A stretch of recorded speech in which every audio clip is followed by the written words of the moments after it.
Clark McLeod at Monarch Research. The presentation you're about to hear is not only entertaining, but will change the lives of many people who experience it. It did for me and all of us at Monarch Research. I want to introduce Dr. Doug Tallamy to the thousands of Linn County residents who are planting native trees this season through our Planting Forward program. Dr. Tallamy is a professor at the University of Delaware in the Department of Entomology and Wildlife Ecology. Our friend and mentor, Dr. Tallamy. Thank you very much, Clark. Before I start, I want to put what I'm going to talk about into what I call ecological context. Of course, you all know that a year ago in August, you suffered one of the worst natural disasters on record, that terrible derecho that went blowing through eastern Iowa, lost 775,000 trees in Linn and Benton counties. Well, the Monarch Research Project was perfectly positioned to respond to this, and they did with one of the greatest community restoration projects I have ever seen. The very first year, they got 6 companies involved to get plants in the ground. This year alone, 2021, 26,000 free trees to Eastern Iowans. So what I want to do today is tell you why that is such an important effort, why we need these trees, why we need the animals these trees support, why it's not just any old tree that will work, it's got to be the right trees. And finally, we'll talk about what your role as a citizen of Eastern Iowa is in this great restoration project. But before we do that, I want to return to something that happened in the Eastern US anyway. In 2019, we had what we call an oak mast. Members of the Red Oak group got together and decided to make their acorns at the same time. And this is what it looked like in a lot of places. Well, I'm easily entertained, so I took one of those acorns and I just stared at it. And I was rewarded because an insect started to chew its way out of the acorn. First, it chewed a little hole for its head capsule, forced its head through there. There's my little pointer. And then it forced its entire body through the hole. It was a tight squeeze, kind of looked like the Pillsbury Doughboy. Finally, it escaped, plopped down.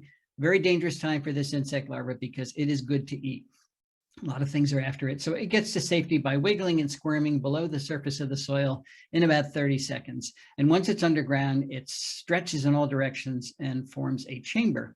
And within that chamber, converts itself to a pupa and then stays there for 2 years. After 2 years, comes out as an acorn weevil. That's what an acorn weevil looks like. A lot of people think weevils have big noses, because it looks like they do, but that's actually an extension of the head capsule, and the mouth parts are at the base of that extension. They take those mouth parts, they chew a hole into the center of the acorn, turn around and lay an egg in it, and that's how the larva gets into the acorn. Well, you might wonder why they spend 2 years underground. Why don't they come out the very next year? It's because red oak acorns take 18 months to complete their development, and if the weevils came out the very next year, there wouldn't be enough acorns for them. Of course, once they have left the acorn, that leaves a hole, a true vacuum, and you know that nature abhors a vacuum. And in this case, she has filled it with 3 species of temnothorax ants, tiny little ants that live, the entire colony lives in the holes made by acorn weevils once they leave the acorn. And if scouts find a new empty acorn, they get very excited because their old acorn is falling apart. So they tell everybody it is time to move. They grab the larvae, they grab the eggs, the entire colony moves into the new acorn in about 30 minutes. Then they post a guard at the entrance to that hole, make sure nobody else comes in, and this is where they will live for the next 2 years until this acorn falls apart. What's my point? It's very simple. That is simply one of literally millions of very specialized interactions between animals and plants that comprise the bulk of nature. This is another one, the relationship between jays and acorns, jays and oaks. Jays are the primary disperser of oak acorns. They'll take an acorn and fly up to a mile from the parent tree. Then they tap that acorn beneath the surface of the soil. And the object, of course, is they're going to go back and get it in the wintertime and have something to eat. Well, Jay's memory's not all that good. Reminds me of my own memory. For every 4 acorns they bury, they only remember where one of them is in the wintertime, which means for every 4 acorns they bury, they're planting 3 new oak trees. And they can bury up to 4,500 acorns per jay each fall. So that's how oaks move around. You won't have the Juanita sphinx moth unless you have the evening primrose on the prairies. This is one of the rare sphinxes on our prairies, very specialized relationships. You won't have pileated woodpeckers unless you have lots of carpenter ants, because that's what they rear their young on, carpenter ants. And you won't have carpenter ants unless you have the large trees that make those carpenter ants. You won't have this bee, Andrena facilii, unless you have this plant, Facilia. That is the only pollen that particular bee can rear its young on. And it turns out that pollen specialization is very common in our native bees. We have about 4,000 species of native bees, and over 1/3 of them can only reproduce on the pollen of particular plants. So without those plants, you don't have the bees. There are at least 13 species of bees in Iowa that can only reproduce in the pollen of perennial sunflowers, for example. You won't have the Baltimore checker spot without white turtlehead. I could talk all day long about nature's specialized relationships. Point is, though, that today these relationships, nature itself is on the ropes. And it's on the ropes because we did not take Teddy Roosevelt's advice. Way back in 1908, Teddy heard that the state of Arizona was going to mine the Grand Canyon. So he went to the canyon, stood on the edge, looked out over its wonderful view, and he said, "Leave it as it is." And with those 5 words, he started the process of creating the Grand Canyon National Park. Of course, we can't leave it as it was because we haven't. There's only about 5% of the lower 48 states that's anything close to its original pristine ecological condition. And that's because we've logged the country repeatedly. We have tilled it, we have drained it, we've grazed it. We've got 770 million acres of rangeland in the US, which is 4.5 times the size of Texas. And of course, we paved it or otherwise developed it. We have straightened our rivers and dammed them, and you can spell that any way you want. We have polluted our skies and changed our climate for centuries to come. We've drained our aquifers. We've introduced more than 3,300 species of plants from other continents, many of which are running amok in our natural areas. In short, we've carved up those natural areas into tiny remnants of their former selves. And each one of those remnants is too small and too isolated to sustain the species that run the ecosystems that we all depend on. Why have we done this? I don't know. I suppose we thought the earth, our nest, was so big that we could foul it forever and there wouldn't be any consequences. But we were seriously wrong about that. And that's why we're seeing some pretty scary headlines these days. The insect apocalypse is here. What does it mean for the rest of life on Earth? Followed by this one, North America has lost 3 billion breeding birds in the last 50 years. That's almost 1/3 of our North American bird population already gone. Followed by this one. The UN now predicts that we're going to lose 1 million species to extinction, so permanently gone, probably in the next 20 years. And I love the way they report headlines like this, as if it's just another headline. They might as well say, well, we're going to lose oxygen in the next 20 years and then go on to the next headline. This is not an option, folks. It is not an option to watch the life around us disappear. Well, I could go on talking about the pox that we humans have delivered upon the environment, thus upon all of our houses. That's not what this talk is about. This talk is about a cure for that pox. It's a cure that'll take small efforts from a number of people, but those efforts will deliver enormous physical, psychological, and environmental benefits to everybody. Let's return briefly to this headline. The insect apocalypse is here. What does it mean for the rest of life on Earth? Well, the great E.O. Wilson, greatest entomologist probably of all times, Harvard emeritus at this point, told us what it would mean if we were to lose insects on planet Earth. And he did it in this paper back in 1987, The Little Things That Run the World. His message was very clear. Life as we know it depends on insects. And if they were to disappear, so would most of our flowering plants. And if most of our flowering plants disappeared, that would so drastically change energy flow through our terrestrial ecosystems that the food webs that support our animals, the amphibians, the reptiles, the birds, the mammals, those food webs would collapse and those animals would disappear. The biosphere, the living portion of the Earth, would rot because we would have lost insect decomposers that right now rapidly turn over nutrients. And all we would have is bacteria and fungi to do that. And of course, humans would not survive any of those drastic changes. There is some good news here, and that is that that doesn't have to happen. We can save our insects, we can save our birds, we can save nature itself, but we're going to have to change the way we landscape.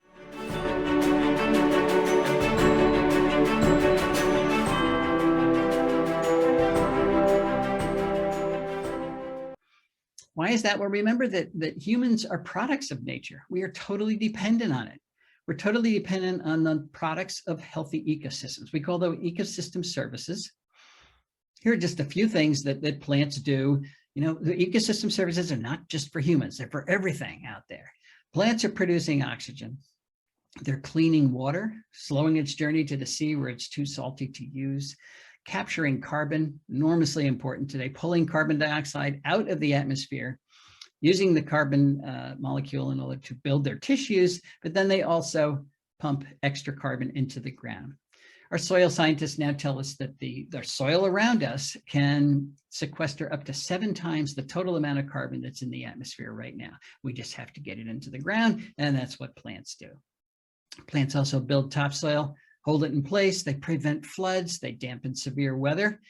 They convert sunlight into food. If we didn't have plants, we'd have to eat sunlight without them, and that'd be tough. What do animals do for plants? Well, they provide pest control services. They pollinate nearly 90% of our flowering plants. They disperse plant seeds. So designing landscapes like this that destroy the production of ecosystem services it's just not a good idea.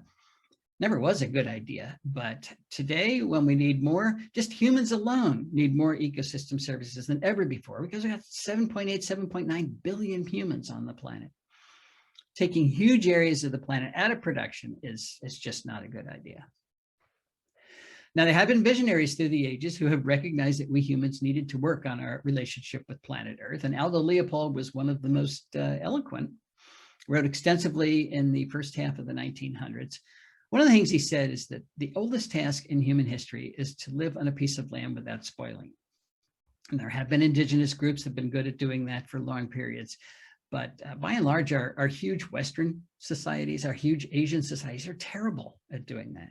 We habitually take more from the earth than it has to offer, completely ruining an area, then going to another area doing the same thing. Clearly not sustainable behavior. So Aldo had a dream. He dreamt that we humans were actually capable of developing what he called a land ethic. He knew we had to use the earth. We had to farm and lumber and graze and mine and do all of those things, but he believed that we could learn to do them gently enough that we did not destroy local ecosystems everywhere we went. And that's what he called a land ethic, wrote about it in the Sand County Almanac. What he did not talk about was developing a land ethic where we actually lived. And I'm not sure why that was, but I suspect the notion that humans and nature cannot coexist in the same place at the same time was so deeply embedded in the culture of Aldo Leopold's day, it's still embedded in our own culture, that he may not have recognized it as an option. What I want to argue today is that not only is living with nature an option, it is now the only viable option that's left to us. In the past, of course, conservationists worked almost exclusively where there weren't a lot of people. We now need to save nature where there are a lot of people. And by save nature, I'm actually talking about reconstructing it where we've already dismantled it. We have to do that where there are a lot of people because that's almost everywhere. In other words, we have to find ways for nature to thrive in human-dominated landscapes, not just hang on by a thread, but thrive. Where should we start? Let's go back to private property.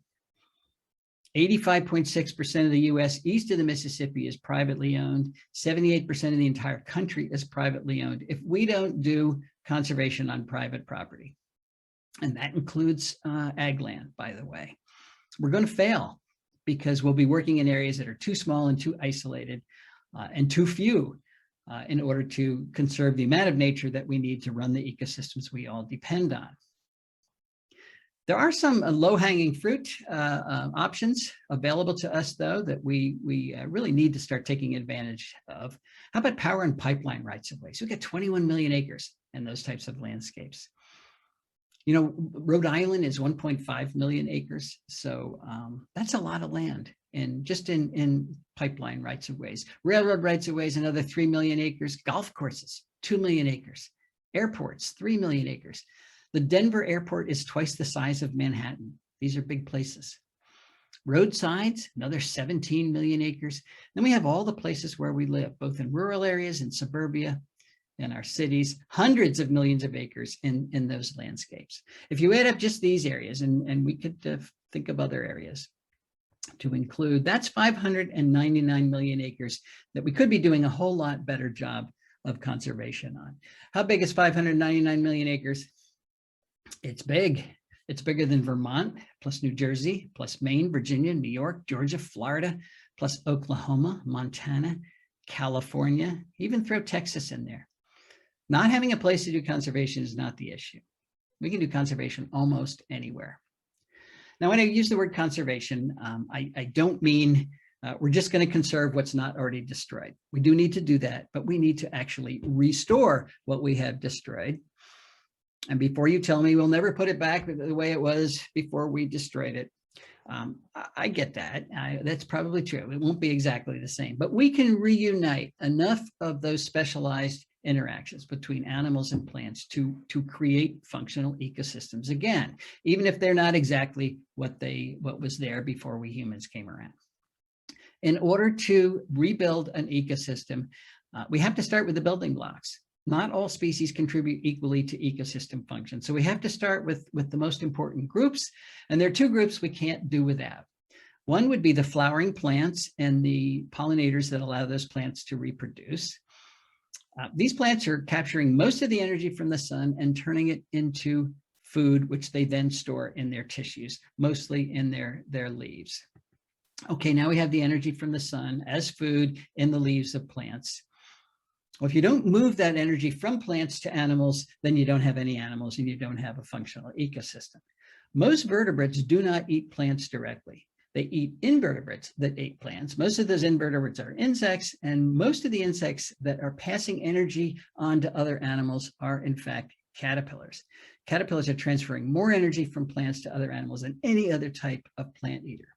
So when we're reconstructing ecosystems, if they don't include a lot of caterpillars, there will be failed food webs, and you won't have succeeded. I'm going to use the Carolina chickadee as an example. It's almost the same bird as the black-capped chickadee. That's what you have in Iowa. They're, of course, the birds that are at our feeders in the wintertime. And a lot of people think, well, all they need is seed. That's half of what they need in the wintertime. The other half is insects. But when they are reproducing, their babies can't eat seeds. So your feeder doesn't help them at all. They switch entirely to insects. And if they are in a healthy environment, they will rear their young entirely on caterpillars. And it turns out chickadees are not exceptions. 96% of our terrestrial birds rear their young on insects, and most of those insects are caterpillars. How do I know that? There are a number of lines of evidence that suggest that, but this is a citizen science project that one of my students, Ashley Kennedy, did a few years ago. She put out a call to bird photographers across the country to take pictures of birds during the breeding season and send those pictures to her so that she could identify the prey items that were in the beaks of the birds when they were carrying food to the nest. The object was to reconstruct the nestling diet of as many bird species in North America as possible based on these pictures. You're looking at a summary of her data where she had enough pictures from different bird families. The green bars are the percentage of the nestling diet in each one of these bird families that was caterpillars. And in 16 out of the 20 common bird families, caterpillars dominated the diet. So imagine what would happen if we took caterpillars out of these reconstructed ecosystems. Most of our birds would not be able to reproduce. So something special about caterpillars, let's talk briefly about what it might be. There's actually several things special about caterpillars that are at least important to birds. And one of them is that caterpillars are soft. Think of this guy as if he is a little sausage with a very thin wrapper. The thin wrapper is cuticle, it's exoskeleton, it's made of chitin, it's undigestible, and the birds don't want a lot of that. And because caterpillars are soft, you can stuff them down the throat of your offspring without fear of injuring the esophagus. And if you've ever watched a parent bird rear its young, they're pretty rough. Take that beak and they just stuff it down there. Caterpillars are also pretty large prey items. One medium-sized caterpillar is equal to the biomass of 200 aphids. And some of our smaller birds do chase aphids around, but do you want to chase 200 aphids or get one caterpillar? They are nutritious. They're very high in fat, very high in protein, have a low percentage of chitin compared to most other insects, particularly compared to beetles. Beetles are not like little sausages. They're like little tanks. So much of a beetle is undigestible. And a lot of beetles have very sharp edges as well. And finally, it turns out that caterpillars are the best source of carotenoids for birds during the breeding season. Now, I mentioned carotenoids not because I love organic chemistry, but because I'm a vertebrate, and you're a vertebrate, and birds are vertebrates. And we vertebrates cannot make our own carotenoids. Only plants make carotenoids. So we have to get our carotenoids from plants, and we have to get them from plants because they are essential components of vertebrate diets. And that's why my wife, Cindy, makes sure that I have lots of carrots to get my beta carotene and lots of tomatoes to get my lycopene and lots of whatever that is to get my lutein. And when I eat those things, they stimulate my immune system. And I cannot think of a better time to have a strong immune system. Carotenoids are antioxidants. They run around our body, protect our DNA from oxidative damage. They improve color vision. When your mother said, eat your carrots, you will see better, she was right. She didn't know she was right, but it turns out she was right. They improve sperm vitality, improve sexual attractiveness. Now we're talking about things like this male prothonotary warbler here, who is bright yellow because he's had access to luteins. And he takes those luteins and he makes pigments out of them, puts them in his feathers. And the brighter yellow he is, the more ladies he attracts. Where is he getting his carotenoids from? Well, from what he eats, of course, but carotenoid content is not equal among invertebrate prey items. So these first two bars here are types of caterpillars. They have far more carotenoids than other types of bird prey. Here are the adult caterpillars down here, the moths and butterflies themselves. Far fewer carotenoids because they're not eating green leaves. It's the caterpillars eating the green leaves where the carotenoids are. And here's the earthworm way over here. So the early bird gets the worm, but he doesn't get any carotenoids when he gets the worm. So that study and several others are suggesting that caterpillars are not optional parts of bird diets. They're essential parts of bird diets. So let's just say birds need caterpillars. The next question is, how many do they need? Is one or two enough, or one or two a day enough? It's a good question.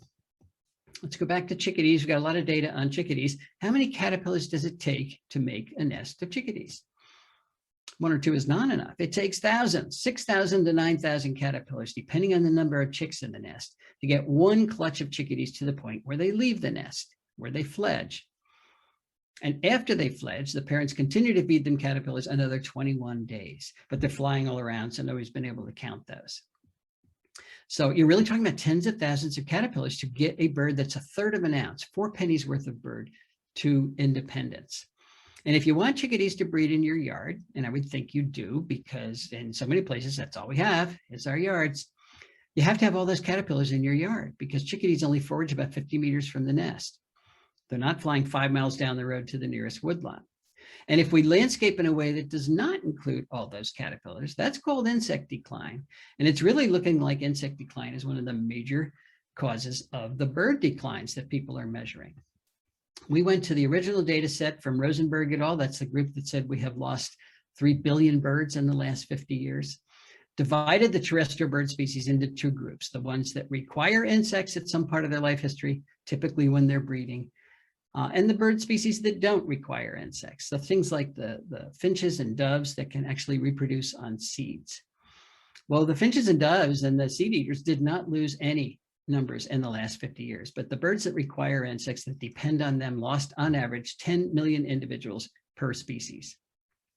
This does not prove cause and effect, but it certainly is suggestive that when you take away bird food, the birds disappear. Not rocket science.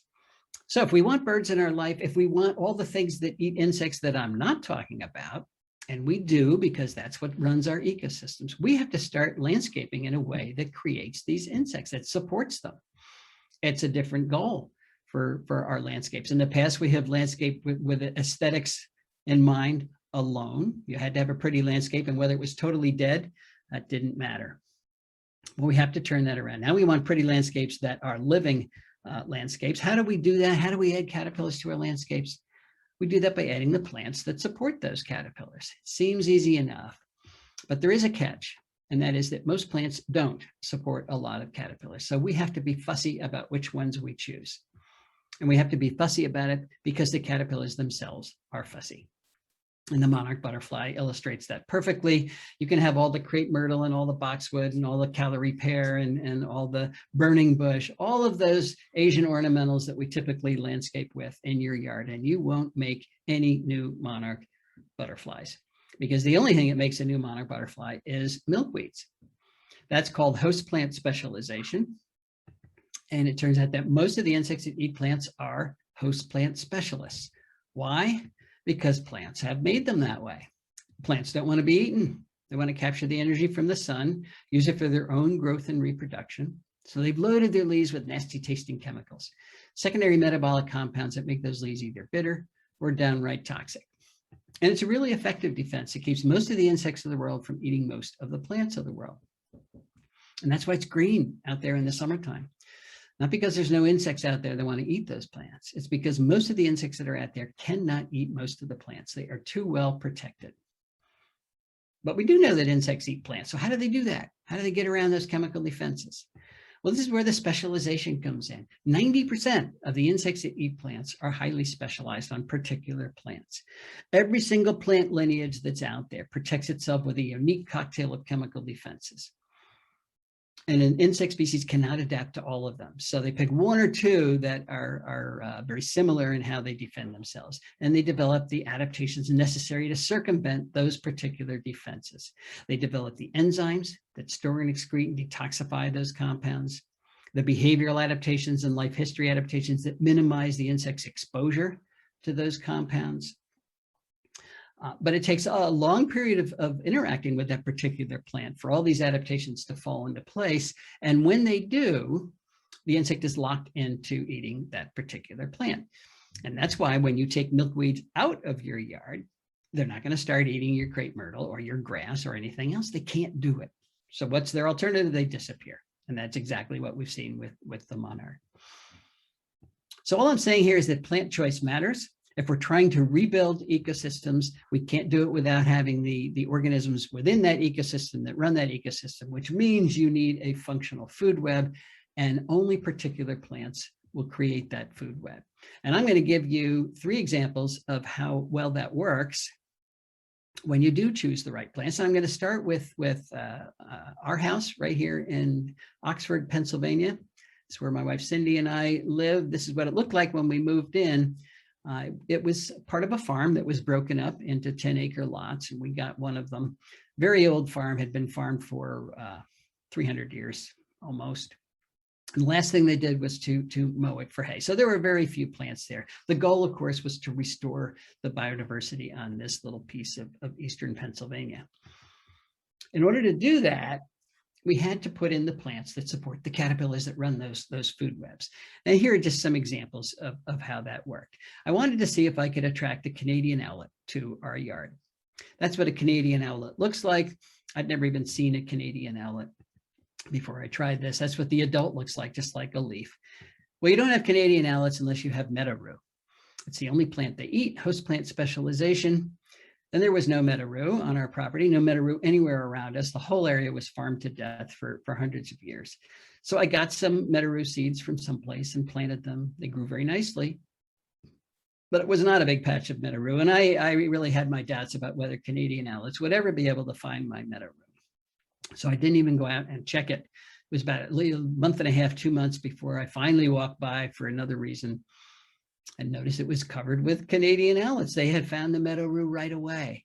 I'm still surprised about that. So now we have a good population of meadow rue and Canadian owlets. So we've added 2 species to the property. Same story with the goldenrod stowaway. That's a misnomer. This beautiful moth has nothing to do with goldenrod. It's a specialist on this plant, Biden's aristosa, ditch daisy. I did know where there was some ditch daisy about 14 miles away in a power line cut. So I got some seeds, planted them. It's an annual, it grew very nicely. Well, it took a full year for the moth to actually find our patch of Bidens, but they did. And now we've got a good population of both the goldenrod stowaway and ditch daisy. So we've added 4 species to the property. Same story with the hackberry emperor. We didn't have any hackberry emperor. And I wanted it not because it's the most beautiful butterfly in the world, but because it belongs there. It's a species that should be there. But as its name suggests, it requires hackberry, and we didn't have any hackberry. So I planted hackberry celtis. Walked by one of my hackberry trees, looked at one branch in June. There were 9 hackberry emperor caterpillars on a single branch. So another big success. And now we've added 6 species to the property. And that's how it went. I did not plant goldenrod, came in on its own. But along with it came many of the things that depend on goldenrod, like the beautiful brown-hooded owlet, the Arcigera flower moth, the goldenrod leaf miner, the distinct Sparaginothus, the goldenrod gall moth. This is one that hasn't come, curiously enough, the goldenrod flower moth. I'm not sure why it hasn't found our goldenrod, but that's what the caterpillars look like. This is part of the fun. I mean, this is anticipation. It's like waiting for the ketchup to come out of the bottle. Every year I go out and look for the goldenrod flower moth. One of these years I'm going to find it, and that'll be a great day. I planted Virginia creeper. Yes, Virginia creeper. A lot of people don't like it. I don't know why. It's a great native plant. It can climb our trees without girdling them, without pulling them down. It's got good fall color, makes nutritious berries for the birds in the fall. It's a great pollinator plant, believe it or not. The flowers are inconspicuous to humans, but the native bees love them. And it is one of the major host plants for the big sphinx moths that particularly cardinals really like to rear their young on. Things like the Pandora sphinx and its beautiful adult, the lettered sphinx, the hog sphinx, the abbot sphinx, all on Virginia creeper. Wanted to see if I can get the double-toothed prominent at our house. It's a specialist on elm, particularly American elm, just because it's such a cool looking caterpillar. I mean, even if you don't like caterpillars, you've got to love this guy. Well, we didn't have any American elms. We didn't have any elms at all, but there are 2 big American elms at the University of Delaware that did not die from the blight. So I got some seeds from them, planted them. It's been 19 years since I planted them. Those trees are 80 feet tall at this point. They were a huge success, and the caterpillar came right away. American elm. Wanted to see if I could get the evening primrose moth because it's beautiful. I like beauty like anybody else. Well, we didn't have any evening primrose, Enothera, believe it or not. So I planted that. Moth came. It spends the day with its head stuffed in the flowers. It's very cute. And I planted lots of oaks. Now, those are just examples of some of the plant lineages I put on our property. But I want to focus on oaks for a while because they're such important plants. This is the Bedford oak in Bedford, New York. It's enormous. People argue about whether it's 400 years old or 500 years old. You know, and I hear people say, well, I'm not going to plant an oak because I won't live long enough to enjoy it. And if you can only enjoy your oaks when they're 400 years old, you're right, you won't. But if you can enjoy what your oaks are doing, particularly for your local food web, you can enjoy them the very first year. And I can say that with confidence because I planted most of my oaks as acorns, which means they're free, by the way. And immediately they started to attract the moths that run the food web at our house by bringing in things like the solitary oak leaf miner, Juvenil's dusky wing, the yellow-shouldered moth, the Suzuki's promolactus, the red-washed caterpillar, the yellow-vested moth, the orange-tufted oneida, the spiny oak caterpillar, the two-spotted oak punky, the variable oak leaf caterpillar, the red-humped oakworm, the orange-humped oakworm, the pink-striped oakworm, the hesitant dagger moth, the lesser oak dagger moth, the greater oak dagger moth, the streaked dagger moth, the afflicted dagger moth, the crown bugulatrix, the orange patched smoky moth, the white blotched heterocampa, the oblique heterocampa, the red line panapoda, the laugher, and literally hundreds more species of moths have come to the oaks on our property, and they come right away. This is a pin oak that has just popped its head above the leaves, and here's a Crocus geometer, a moth standing on the ground eating the leaves of that plant. So they start to contribute to your food web immediately. This is what our house looks like today. We have a little traditional lawn here, but we put a lot of plants back. I'm still adding species that should be there. But about 4 years ago, I made the decision to try to take a picture of every species of moth that occurred on our property. I'm still at it, but I'm up to 1,128 species of moths that I have photographed so far that are now making a living at our house. And we have 10 acres. Pennsylvania is 2.4 million acres. So on 1/240,000th of the land area, we have 44% of all the moths that occur in the entire state. And we have them because we put the plants that they depend on back. And because so many of these species are types of bird food, we have recorded 60 species of birds that have bred on our 10 acres, not flew by, but bred. Why am I telling you this? Well, this is another headline that we saw last year. The World Wildlife Fund says that Earth has lost 2/3 of its wildlife since 1970. But I'm thinking, not at our house.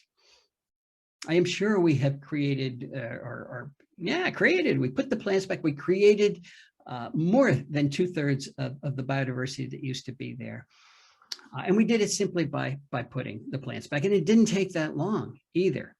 So my point here is that these are frightening, terrible headlines, and people tend to throw up their hands and say, well, that's it, it's done. It is not done. We can turn it around by putting the right plants back. But I know what you're thinking. We've got 10 acres in Oxford, Pennsylvania. Will it work on smaller properties? Most people have smaller properties. And that's a good question. Let's go to Margie and Dan Terpstra's house in Kirkwood, Missouri to try to answer that question. They have 0.6 acres, 18 times less land than Cindy and I have.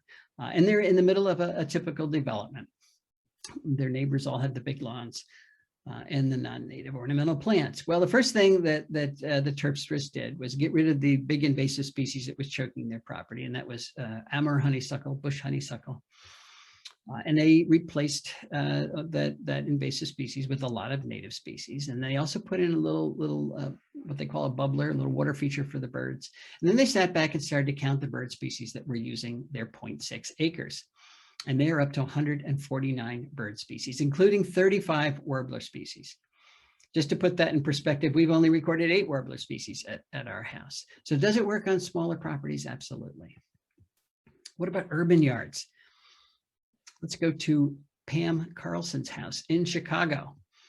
And I mean in Chicago, right on the other side of this wall is one of the runways for O'Hare Airport. Right over here is Kennedy Expressway. Pam has 1/10 of an acre.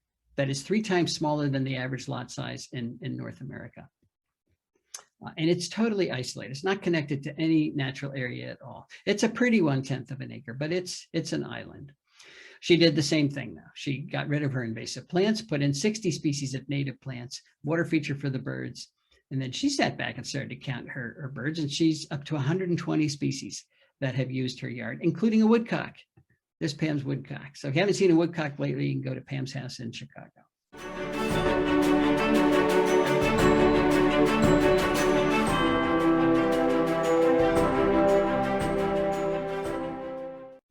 All right, there are 4 things that we need to think about if we're going to succeed in a big way. And we do want to succeed in a big way. And one of them is we've got to shrink the area that we have in lawn. We have more than 40 million acres nationwide in lawn, and that's a 2005 statistic. So you know it's a lot more than that. That's a statistic that was created before so much of the Midwest converted the weedy edges of agriculture into lawn. So and you know, that's an area bigger than New England that is in an ecological deadscape.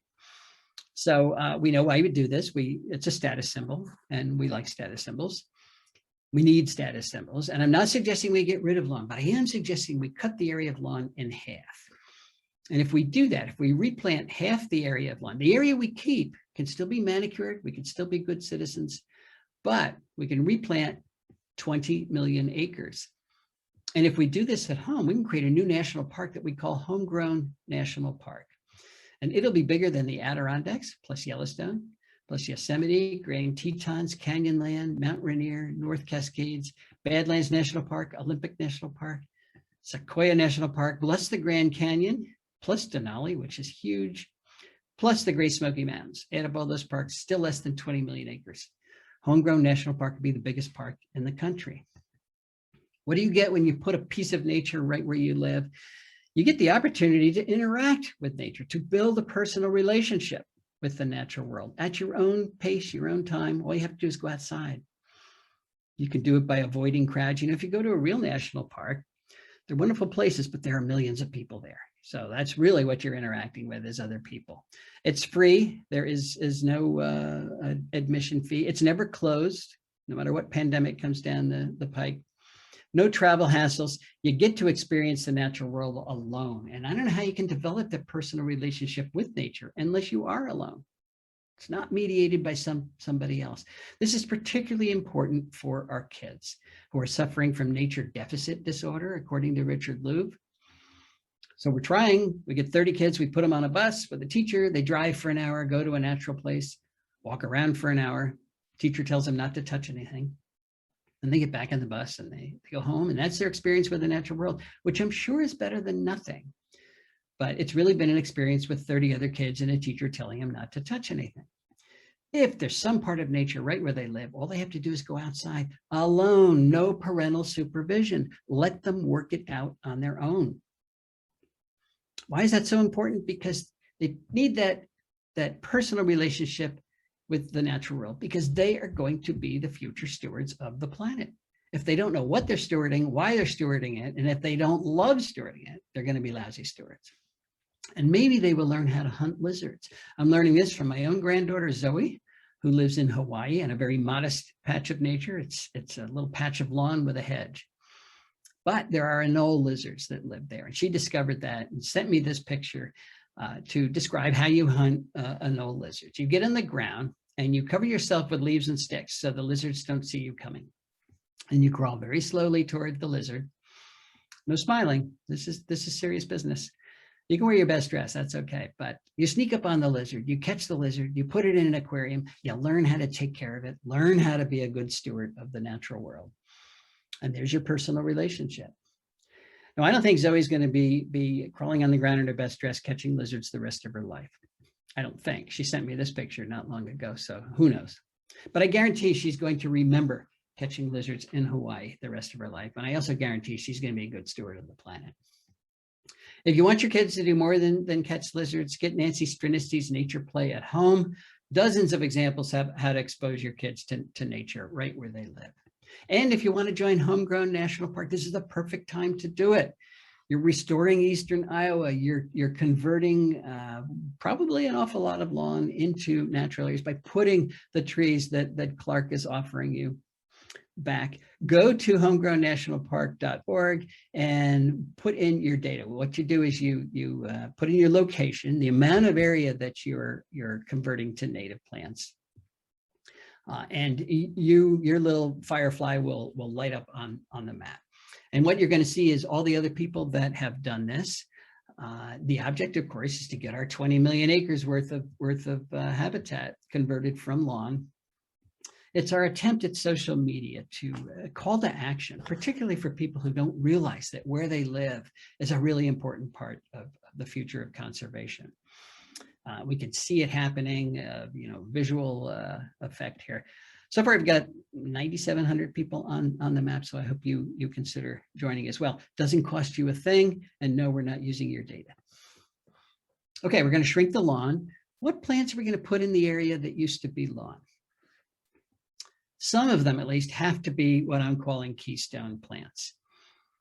So remember what a keystone is. Here's the Roman arch. A keystone is the stone in the middle of the arch. And if you take that stone out, the arch collapses. Well, it turns out that there are just a few of our native plants that are doing most of the work. They're the keystones. If we take them out of our food webs, the food webs collapse. Just 5% of our native plants are making 75% of the caterpillar food that drives those food webs. 14% of our native plants are making 90% of the caterpillar food that drives those food webs. So think of the keystone plants where you live as the 2x4s in the ecological house that you're building. They're essential. The house will fall down without them. You cannot build a house out of wallpaper. But they're not the only thing in your house. You're not done building your house when you have your keystone plants. It's just that they're critically important. So the question is no longer simply, are natives better than non-natives? On average, they certainly are.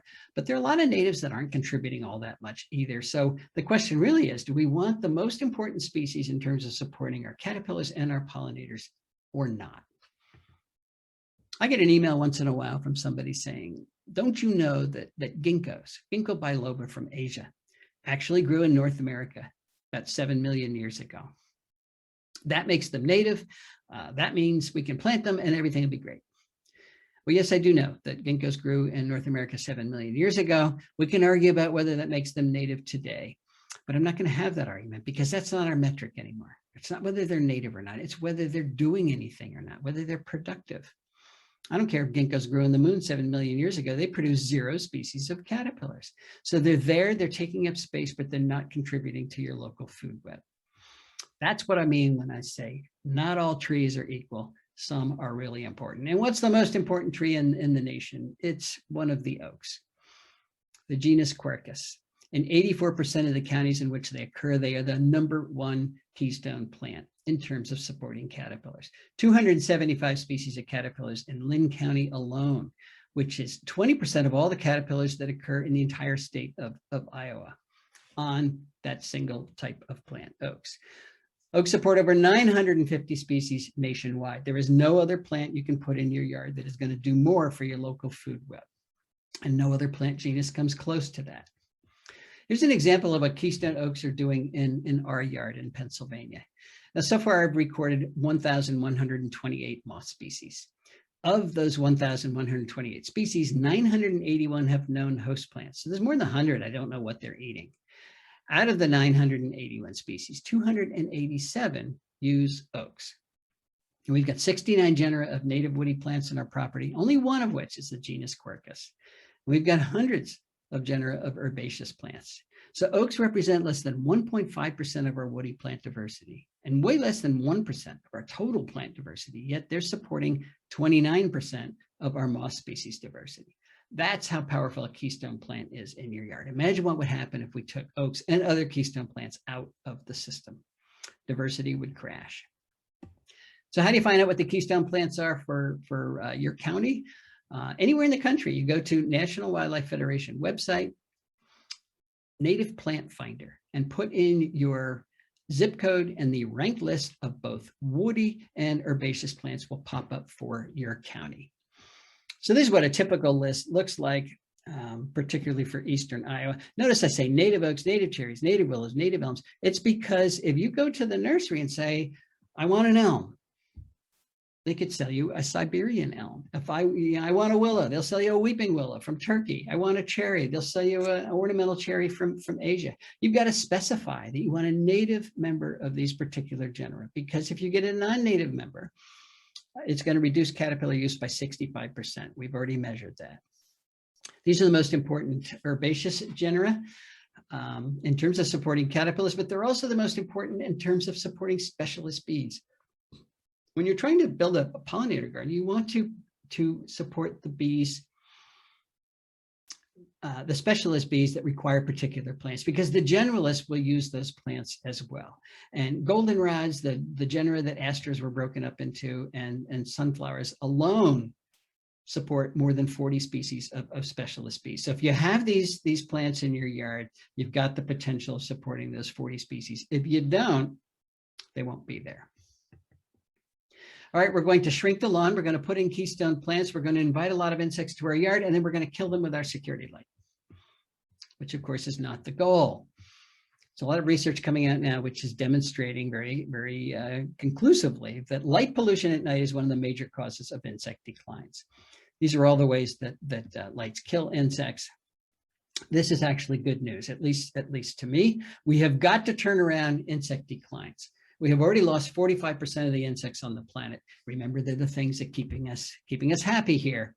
Can't afford to do that. So we've got to turn that around. If we can do that by flicking a switch at night, that's pretty easy. We're getting off easy. But I know what you're going to say. I cannot turn that light out over my garage because the bad man will come. All right, put a motion sensor on it. So it only turns on when the bad man does come. And the first thing you're going to recognize is the bad man doesn't come very often. And if you don't want to do that, take the white bulb out of your security light and put in a yellow bulb. A yellow LED bulb is the best because yellow wavelengths are far less attractive to particularly night flying moths. If we were to switch out our white bulbs for yellow bulbs in our security lights, overnight we would save billions of insects and billions of dollars too, because the LEDs, of course, are a lot more energy efficient. Okay, there are the fourth thing we need to do in order to help those caterpillars that are running our food webs is to landscape in a way that allows them to complete their development. I live in Chester County, Pennsylvania, where oaks support 511 species of caterpillars. A few of them, like the polyphemus moth, complete their development on the tree. The caterpillar eats the leaves, then it spins a cocoon and hangs from a branch, then it emerges as an adult, then it does it all over again. Everything happens on the tree. I wish everything did that, but most species don't. 94% of them, and this isn't just for oaks, this is for the caterpillars that develop on trees in general. 94% drop from the tree after they finish growing and they wiggle their way beneath the ground, pupate underground, or they spin a cocoon in the leaf litter that is under the tree. And that's the problem. There is no leaf litter under the tree. And you know that we landscape like this everywhere. We don't tolerate it. And plus we mow and compact the soil to the point where the soil is so compacted the caterpillars can't get underground to pupate. So the way we landscape becomes an ecological trap. We call in caterpillars, or we call in the adults, the moths. They lay their eggs and the caterpillars develop and then they drop down and then they die. I am convinced that this is another major cause of insect declines, but it's easily reversible. And by the way, the cement landscape's even less of a viable option. It's what most people do. You have a big tree in a yard. We're just starting to measure how well caterpillars do in a situation like this, but I guarantee they will do better in a situation like this, where you have a tree, then you have a layered landscape. Maybe a dogwood here, a native azalea, ferns, ground cover. This is a safe site. The caterpillars drop down, the soil's not compacted, they can pupate, they can spin their cocoon. They're not going to be mowed, they're not going to be trampled. This is where you can do your spring ephemeral gardening. This is how you shrink your lawn. You put plants around your trees, not lawn, and it becomes a safe site for those caterpillars. This is where you can use your native ground covers liberally, like wild ginger. There's native pachysandra, there's foam flower, the May-apples, ferns. This is a hotel in Athens, Georgia. Those are red maple trees. Any caterpillar developing on those trees will drop down into this fern bank and be able to complete their development, even though it's the middle of a city. So we can do a whole lot better in terms of promoting caterpillar well-being by thinking about the way we landscape underneath our trees. And there is also room for compromise in our plant choice. We're learning this from the results of a study by another grad student, Desiree Narango, who worked with chickadees in the suburbs of Washington, D.C. Her question was, how well are chickadee populations sustained in landscapes that are dominated by native plants versus landscapes dominated by non-native introduced plants? The first thing she found is that when these suburban landscapes were dominated by introduced plants, they produced 75% fewer caterpillars. So right away, there's 75% less bird food. They were 60% less likely to have breeding chickadees at all. So their nest box is up in everybody's yard, but chickadees would come and look around and say, there's not enough food here. We're not even going to try to breed. If they did try, they laid 1.5 fewer eggs. Those clutches were 29% less likely to survive. If they did survive, they produced 1.2 fewer fledglings, and it took them 1.5 days longer to reach maturity. And if you put all that information into a population growth model, as a function of the percentage of woody non-native plant biomass in your yard, from none to 100%. And we focus on non-native plant biomass, woody plant biomass, because that's where chickadees forage. All right, this dotted line is replacement rate. That's the rate at which the population has to make babies in order to replace the adults that die every year. If you're reproducing at this rate, you have a sustainable population. It's not growing, but it's not shrinking either. If you make more babies than adults die, you're above the dotted line here and you have a growing population. But if you make fewer babies, then you have a shrinking, unsustainable population. Right here is where those lines overlap, which is around 30%. So being very generous, you can have up to 30% of your non-native, of your woody plant biomass non-native without destroying the local food web, as long as 70% is native, producing all those caterpillars that the chickadees need. So this is important because this is the area of compromise. If my message was, you can't have any non-native plants, very few people would listen because we love our non-native plants. But remember, it's not the presence of non-native plants that destroys food webs. It's the absence of native plants. Get these native plants back into the landscape.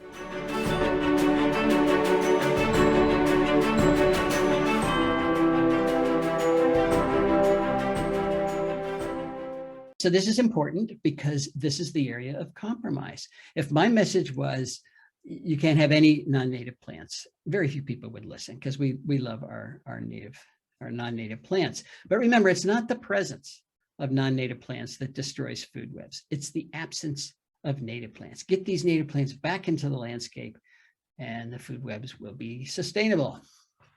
Can municipalities help us live with nature?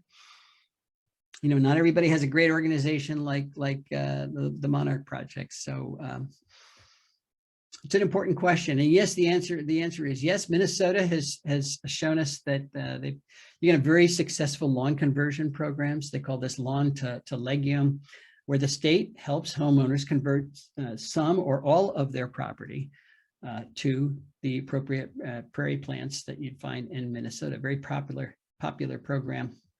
Pennsylvania has just started a lawn conversion program. You get up to $5,000 per acre to convert your lawn to native plants.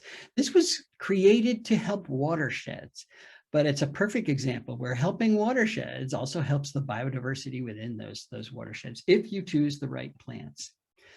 There's an island off Florida where they're paying residents to allow burrowing owls, listed species, to burrow in the front yard. This is the way the Endangered Species Act should have been written, with carrots rather than sticks. If you have an endangered species on your property, we're going to pay you to take care of it. Everybody would want one. Missouri, Fayetteville, Arkansas have bounties on calorie pears, Bradford pears. Take down a calorie pear, you get a free tree replacement. And even public utilities are getting into the act, particularly in the West. San Antonio water systems giving people $100 coupons to plant water efficient native plants. And of course, the great lawn conversion programs in California, up to $2 per square foot rebate by getting rid of the lawn that they do not have the water for and replacing it with appropriate xeric plantings. You know, I think we've made 3 missteps in the early years of conservation.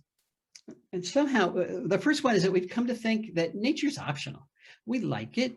It's nice to have around, but it's not essential. It's not necessary. And that means, of course, when resources are in short supply, when push comes to shove, which is always, nature takes a back seat.